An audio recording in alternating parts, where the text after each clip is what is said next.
Kazakhstan'ın günorta Günbatar Kvetta şäherinde poliomiyelit keseline garşy sanjym edilýän merkeziň daşynda duran polisiýa urulan bombaly zarbada azynan 14 adam wepat boldy. Resmiler bu ýerde helak bolan 13 adamyň polisiýa wekilleri digini aýdýarlar.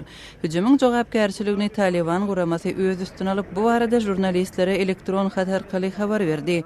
Polisiýa işgärleri saglyk merkeziniň daşynda durup Bulujistan regionunda poliomiyelit keseline garşy geçirilýän çäreleriň 3-nji güni medisina işgärleriniň işine ýardam berýärdi.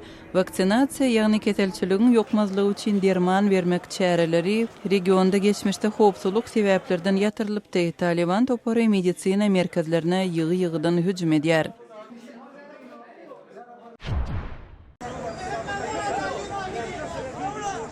Awganistanyň Jalalabad şäherinde hökümet mihmanhanasyna edilen hüjümüň netijesinde Milli Howpsuzlyk Ministrliginiň 7 agzasy we 3 islamçy söwüşüji wepat boldy. Habar berilişine görä jandan geçen hüjümçi polisiýanyň ulagyna eden hüjümüniň netijesinde hüjümçileriň ýene ikisi mihmanhananyň giýrelgesinde bolan ok atyşykda öldürilipdir.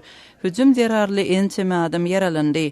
Nangarhar vilayatynyň polisiýasynyň ýolbaşçysynyň jurnalistlere aýtmagyna görä ok atyşyk 3 sagatlap dowam edipdir. Islam döwleti toparynyň Awganistandaky söwüşüjileri hüjümüň jogapkärçiligini öz üstüne aldylar.